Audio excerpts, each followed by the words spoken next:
from spooky legends past, down through generations, to haunted locations that hold a ghostly past.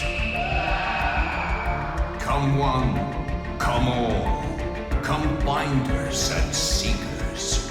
Hear the creepy side of NEPA.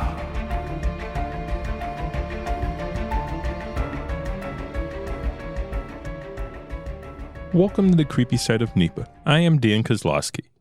I'd just like to mention to all of our returning listeners and our new listeners, welcome to the show, and if you haven't already, please subscribe to us on whichever podcast platform you're currently listening to us on. Also, if you haven't already, please take the time to follow us on Facebook and Instagram.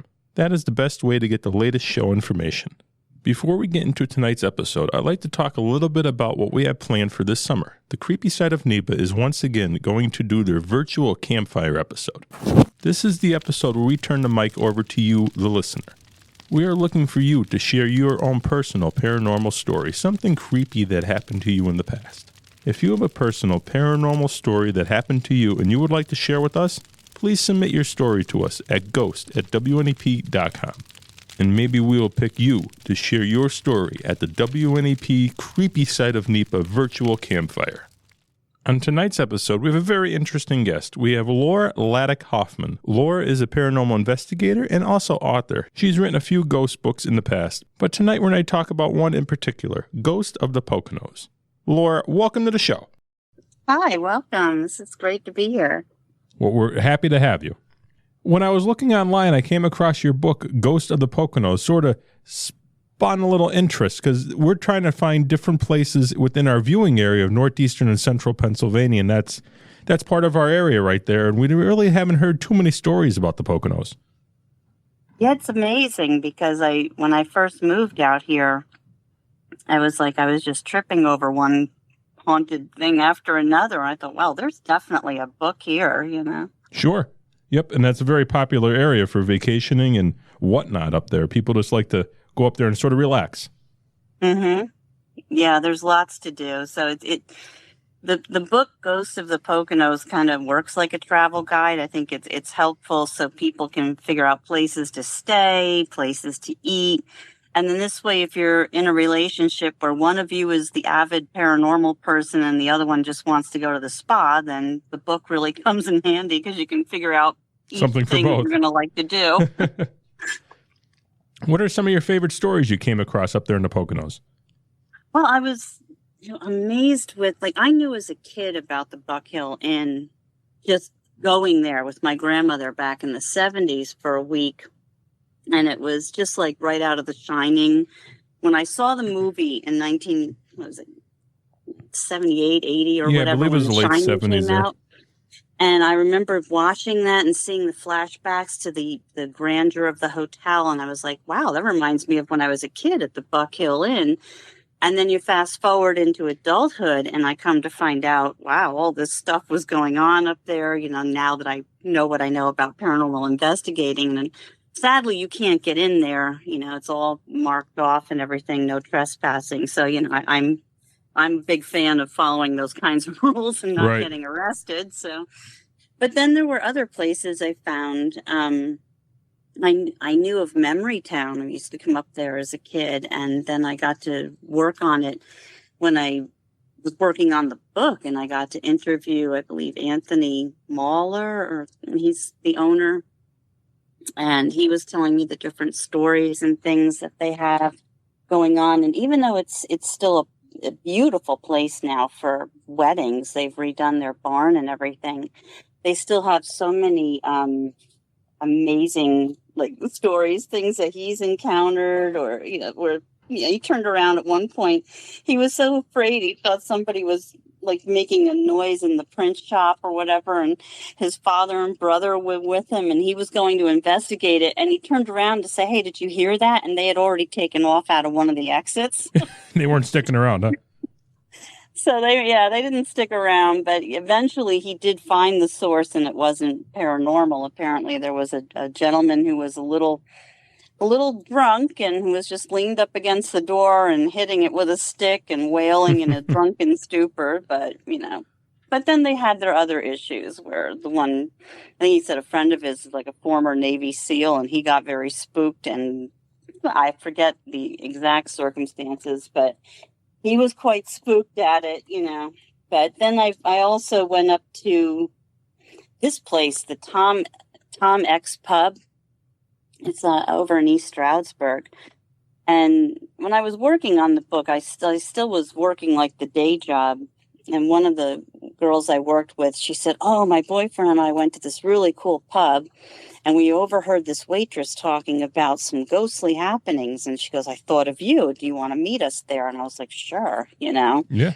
So, and I lucked out. The night that I met them there to have dinner, Mog, her name is Mog, I got to meet her and interview her extensively. And she had so many neat stories and things that she told me, and just her experiences, you know, like stuff where when she was just newly hired there and she was working with the owner to paint. Is she like the manager of the place? No, she's a waitress. Waitress, okay. But she got hired as a waitress, and initially she was helping the owner paint the place. And she said one day they moved one of the tables out to the parking lot so they could have something to eat and be away from the paint fumes. And she looked up and she saw this man's face looking down at her from the attic window. And she said to the owner, "Wow, who do you have up there?" And the owner's like, "Nobody's up there. There's no floor. You'd have to walk along the beams. And so nobody's up there." But that's when the owner said, "You know, it's weird. 3 years ago when I bought this place, my son was with me and his friend stepped out to have a cigarette. And when he came back in, he said, 'What's the deal with the guy upstairs? Is he racist? Does he not like Spanish people?'" Because the guy was of Spanish descent.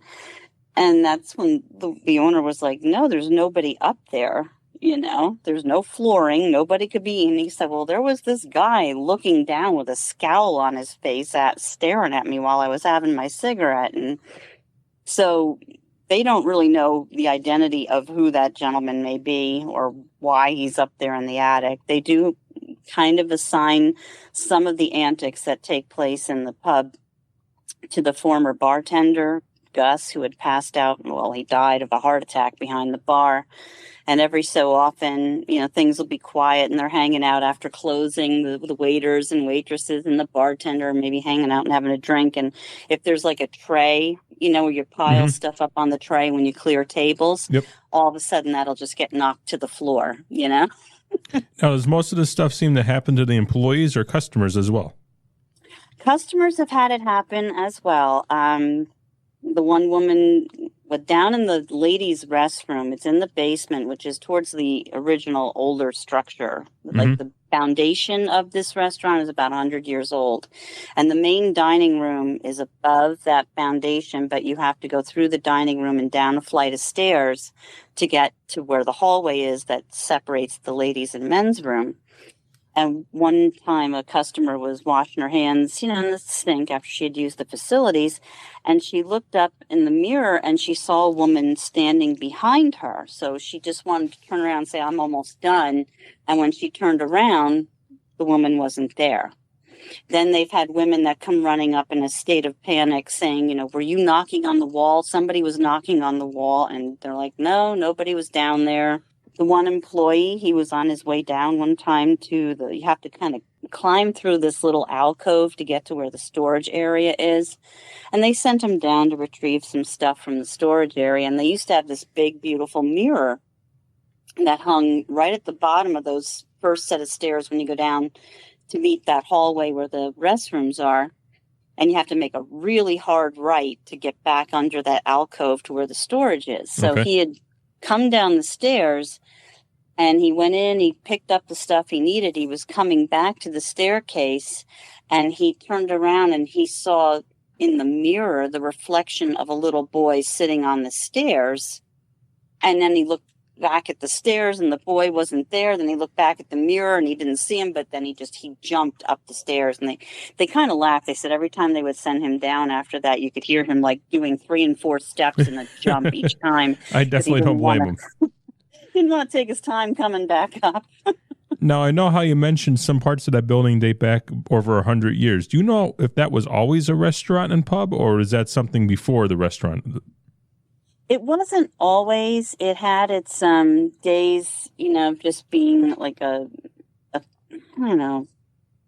I think the one they kind of attributed to the Tom Mix cowboy person, but the building itself, it says dates back 100 years.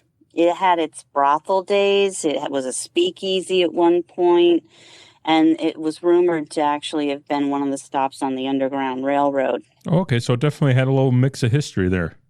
Yeah. Well, it definitely seems like it might have had some story behind some of those hauntings with the history, like you just mentioned, the Underground Railroad, brothels, stuff like that. Yeah, and the bartender dying of a heart attack. I mean, people were actually just like waiting around, like, I guess he's going to come out with the drinks soon. And finally, they're like, what's taking him so long? And then he was dead behind the bar. I'm like, yeah. And then they had the one gentleman who was apparently a regular, and he kind of got a little too tipsy one night. He stumbled out of there. There's a little lake or pond next to the building, and he unfortunately didn't stay out of it. He fell into it and drowned. Seems like it had a few mishaps, a few unexpected deaths on the property. Yeah, and then you've got that water energy, and over the years, I've pretty much found like your most haunted spots are going to be somewhere near the bathroom, the kitchen in a house.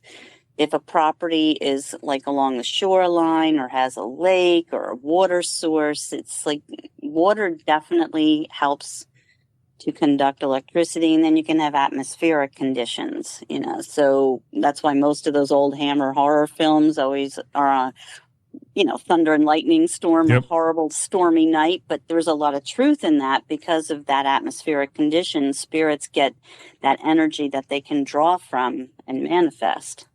It all sort of adds to the mix. Mm-hmm. What are some of the other favorite stories that you came across throughout the Poconos? Well, there was, this is right actually close to where I live, the Sorrenti Cherry Valley Winery. And it's interesting because I spoke to Ed and Lorraine Warren years ago, when they were both still alive, and I was going to have them come down to where I was living at the time and do a presentation. So it was kind of like coming full circle to sit down and talk with Mary Sorrenti. And she said, we had the Warrens come to the winery. And she goes, and I asked Lorraine Warren, well, what do you see when you look at this place? And Lorraine was really picking up a lot to do with the Indian influence, and she was seeing like wheels of energy.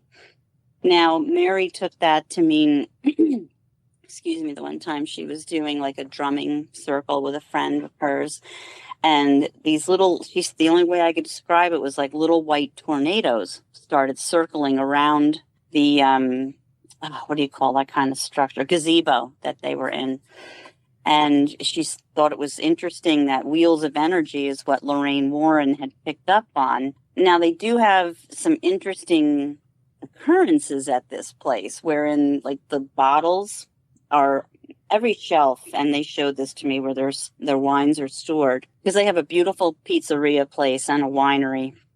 And there's like a lip at the end of each shelf so that the bottles can be secure. And yet every so often a bottle just jumps right off over that lip and crashes to the floor. They've also had where for apparently whatever spirit wants to ring up watermelon rosé, but that's one of their favorites. So It always goes for the same one, huh? Yeah, so people are paying for their wine bottles, and they look at the receipt and they're like, I didn't get watermelon rosé. So then they have to void it and take it off and re-ring it. And they've heard, your classic footsteps, doors open and close. They have attributed a lot of that to what the ghost they nickname Henry. And they give an entire backstory on Henry, that he was originally, this was farmland, and he had his farm and his barn, and one night the barn caught fire. He couldn't get his animals out. He was so distraught that days later he hanged himself in that barn. Now, I did all the research you could possibly do, and I couldn't find anything about a fire, a barn fire, anybody named Henry. The most I could find was the whole story of the Sailor family in Sailorsburg, because that's where this Sorrenti's winery is. Mm-hmm. But it still makes for a good story, and they still do have those errant footsteps that you hear. They do have the ghost of a Lenape Indian that they would see peeking in through the windows of their old little schoolhouse that they have further out on the property. And initially, Mary told me she saw this Indian chief or whatever. She described him one day, and she ended up, a friend of hers does a lot of Indian, American Indian research and so forth. So she kind of sketched out what she saw. And that's when her friend said, wow, given those colors, she goes, that's a high chieftain in the Lenape clan that, you've witnessed on the property. So, they've had interesting things happen there too, being so close to 33, where car accidents have happened. Sure. And so mostly when they saw the Indians, mostly outside of the properties looking in the windows? Yes. They have an old schoolhouse, which now is boarded up, but the one when it was still not boarded, you could see him looking in the windows. Definitely sounds very interesting, especially knowing that they brought the Warrens, and they must have definitely seen something or felt something there to do that. Yeah, there's tremendous amount of energy, and they used to have about 187 acres, I believe, when she and her husband first bought the property, and then over time they sold most of it, so it's like a preserve, and then they have the few acres that they keep going for their winery and their pizzeria. But they're really neat stuff. There's and then right up the street from that is the Lake House, which every year they do the horror hotel. I have heard of that, yep. And it's fun because it's just like when I've gone down to Eastern State Penitentiary for their Terror Behind the Walls. It cracks me up when I'm standing in line and I'm like, I know this place is legitimately haunted. So you're getting a lot of bang for your buck to go to a haunted house. Because you're waiting for the theatrical effects and the scaring, but then knowing that those places are actually haunted also, it just adds to it. I know exactly what you mean.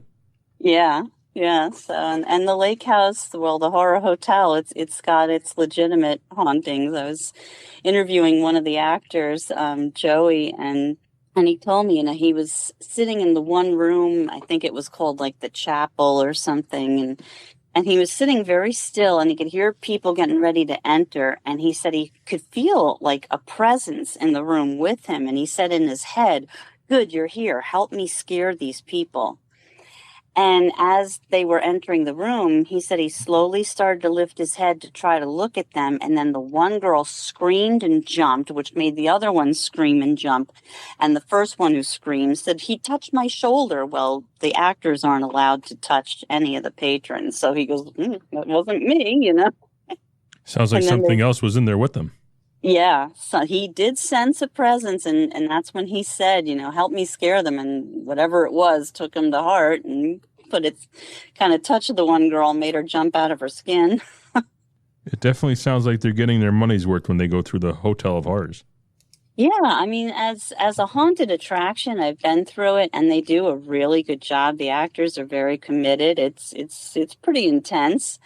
And then from a paranormal perspective, talking with some of the people who have worked there, the other girl I talked to, Kim, she was in like this one room that they had. I think she said it was set up to look like a church. And she was like on the makeshift altar area. And she said it was in between people coming through the room. So she took her cell phone out just to check messages.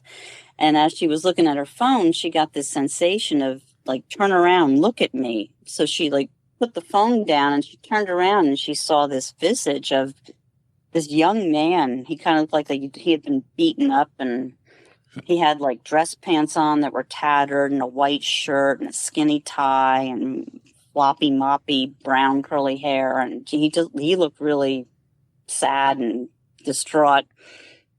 And she couldn't make heads or tails of why am I seeing this until she brought it up and she talked about it with me. And I said, well, let me do some research. And I said, at one point, this hotel had been turned into more of a fight club and a really rough bar during the 70s and 80s. And there was a young bartender who fit that description. One night a fight broke out and he got beaten to within an inch of his life, and he didn't die that night, but a few days later he succumbed to his injuries. And I think that was the ghost that she saw standing behind her. He was a bartender during that time period. I definitely find those stories the most interesting when you're able to find the backstory out, the history of those hauntings or what you think they might have been. Mm-hmm. And the other stories that sort of stuck in your mind there in that area? In that area? Or just in the Poconos in general? Well, what's interesting is like this story, I don't know if you've heard of the Rain Man of Stroudsburg, Donnie Decker. I heard bits and pieces of the story. It's, I can remember back in the 80s seeing this on that show, Unsolved Mysteries or one of those like that. And I remember saying to my then husband, like, wow, Stroudsburg, Pennsylvania, that's not that far from here, that's up in the Poconos. I love the Poconos. And then it was one of those things that went out of your head because back then I was just in Jill corporate mode and working and not really thinking, it wasn't until like 1992, 93 that I got into the ghost hunting and all this stuff. So, and it was funny when I started working on the book and I was talking to one of the postmasters over in Jackson Township, and he said, well, if you want ghost stories, you got to include the Rain Man of Stroudsburg. I went, really? So I started researching it and I was like, oh my gosh. Now, what really blew my mind was the amount of credible witnesses. I mean, we're talking like 5 or 6 personnel of law enforcement who witnessed this rain falling, not only coming from the ceiling, but shooting up from the floor, shooting vertically, horizontally. And, all that stuff happened. They took this kid, he was on a compassionate furlough from Monroe County Correctional Facility for the weekend because his grandfather had died. And his own family didn't even want him to stay with them. So he stayed with the Kiefers. And, they had the one gentleman, Mr. Kiefer, had a good feeling about him and figured out this kid's trying to get his life together. It'll be fine. He can stay with us. And that's when all this hell breaks loose after dinner with all the rain coming. At one point, the wife and her friend took him around the corner to the pizza parlor. And then started raining in the pizza parlor. Then when they brought him back to the house, it started raining in the house. Oh, it happened in multiple locations. Yeah. And then when he went back to prison, I guess word traveled fast, and the cellmate that he was with was begging them, please, he's making it rain in here, get him out of here, he's freaking me out. So they took Donnie and they put him in a private cell. And the guards were kind of, getting to Donnie and saying, hey, if you're such a rain man, why don't you try and rain on the warden? Now, the warden is in his office on the other side of the prison, and Donnie, at this point, is convinced he can do it. So he starts rubbing his fingers together and visualizing it. And next thing you know, the warden gets this big splotch of water on his chest. It soaks right through his shirt. So he's like, that's it, get Reverend Blackburn in here. And they take the kid in and have an exorcism of sorts. And this is what I found was interesting because I don't think anybody ever researched beyond that this is what happened. We did an exorcism. Everything is great. End of story. Well, I happen to have a book on the Encyclopedia of Demons and so forth, just like any girl has laying around. Of course, yeah. Yeah.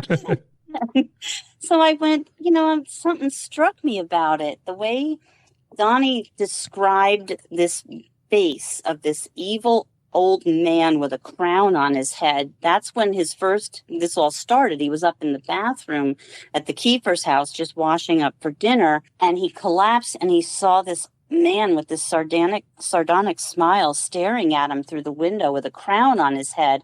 And then he got 3 scratch marks on his forearm. When the exorcism was being conducted, the priest commented on this awful rotting flesh smell that came to the fore, and then he was trying to read the exorcism and the prayers and stuff from his Bible, and the rain was pelting. It was hitting him so hard in the eyes he could barely see the Bible, but the Bible never got wet. And then once he completed, completed everything and the smell abated, Donnie seemed fine. So I went and I looked up and I found this interesting from Judeo-Christian, well, Judeo mostly, Judaism. It's called Asmodeus. I'm not sure if I'm pronouncing it correctly, or Asmodeus. It's Asmodeus. And he is a triple-headed kind of demon. He's got a ram's head, an ogre head in the center with a crown, and then the head of a bull. And he represents like lust and disruption. Like he usually brings a lot of problems into marital beds, and he brings family strife and problems. And it was interesting because Donnie had said that here he is on this furlough for his grandfather's funeral, and his grandfather was very abusive to him as a child. So Donnie felt relief that the guy is dead. And here this demon comes out and is still kind of getting in last licks, on Donnie and creating all of this. And back in the Bible, there was an angelic recipe which was told to Tobias that in order to prevent this demon from coming in and ruining yet another marriage, you would have to have the fish's heart and liver, and the fish's heart and liver would have to be burned as like an incense during the exorcism, and it gives a horrible rotting flesh smell, but it drives the evil spirit away, the demon. So it kind of made sense to me that that was the smell that came through when the priest was doing the exorcism. And so it's pretty neat if you ever look up that spirit. It's Ashmedai is Hebrew for evil spirit, and the demon's name is Asmodeus, so I'm not sure if it's Asmodeus or Asmodeus. I know how you were saying, well, I know how I said, I only heard bits and pieces of the story, but it seems like everything sort of interlocks there. How you said the grandfather who died used to abuse him, how the spirit, or the demon actually, was trying to get sort of the last few jabs at him, and then the smell, it just sort of, everything sort of locked right in there. Yeah, it's definitely... It's weird. It is weird. It's funny when you read the story from the Bible, like Tobias was a debt collector of silver, and it says Tobit was praying for help for the family at the time. Now there was this girl, Sarah, who was praying for divine intervention since she was being suspected of witchcraft and sorcery because all 7 husbands that she had died on her wedding night before laying with her. And God heard both prayers, sent Archangel Raphael to help, and he was disguised as an old man named Azarias, and he escorted Tobias. And while camping one night by the Tigris River, Tobias caught a large fish, and Raphael instructed Tobias to save the heart and the liver and the gallbladder of the fish. The gall would restore sight because his father was blind. And then Tobias was to propose marriage to Sarah. And Tobias knew the whole story with this woman, that she's already killed off 7 guys on their wedding nights. And he's like, I'm not going to do that. and the angel who was disguised said, no, just make sure the night of your wedding, when you get to the bedroom, you burn the heart and the liver of this fish and everything will be fine. And it worked. So they had a successful marriage. The other thing that's so bizarre is I wonder where the water comes into play, where the rain. Yeah. And what's interesting is when the landlord and Mr. Kiefer both touched it, they said it had a sticky feel to it. It looked like water when it was dripping and flying around the room, but it didn't feel like water. It had a more kind of different texture feel to it. Well, I definitely like to thank you for coming on the show tonight. You had some definitely interesting stories about the Pocono area. Like I said, we haven't heard too much about the Poconos, and I'm glad that you touched on the Rain Man because, like I said, I heard that story before, bits and pieces of it, but I haven't heard anything in the detail like you just gave us. Oh, good. If anyone was interested in picking up a copy of your book, Ghosts of the Poconos, how about would they get a copy? Would it be online? Do you have a website? Yeah, on the website, njghs.net. It's for New Jersey Ghost Hunters Society, so it's njghs.net. I do have links for all 3 books if they're interested, and that's on, I believe, on the Who's Who page or the presentation page, one of them. But that's there. And Ghosts of the Poconos is also on Amazon, so they can look it up there too. Okay. Do you have anything else before we leave this evening?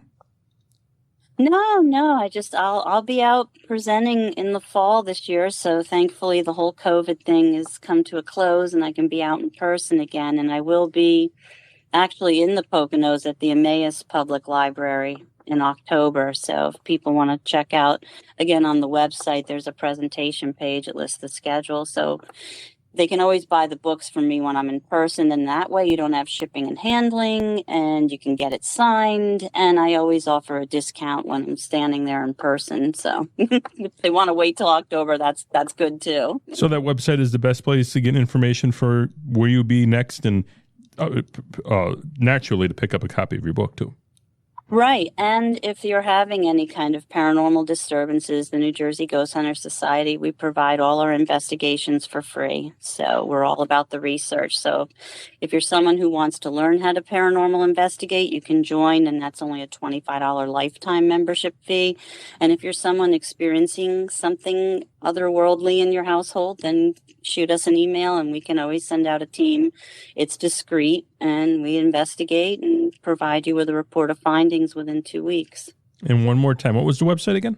N for New, J for Jersey, GHS, Ghost Hunters Society, njghs.net. And one more time, I'd like to thank you again, L'Aura, for joining us this evening. No, thank you. Thank you for joining us in this episode of the Creepy Side of NEPA. Once again, like I spoke about in the beginning of this episode, if you have a creepy paranormal story that happened to you in the past, and you would be interested in sharing it at the virtual campfire episode, please submit your stories to us at ghost@WNEP.com. And maybe we'll pick you to share your story at the WNEP Creepy Side of NEPA virtual campfire. Until next time, enjoy the Creepy Side of NEPA. This has been the Creepy Side of NEPA.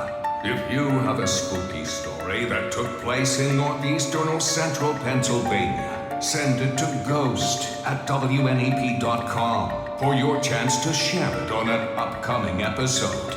We're dying to hear from you.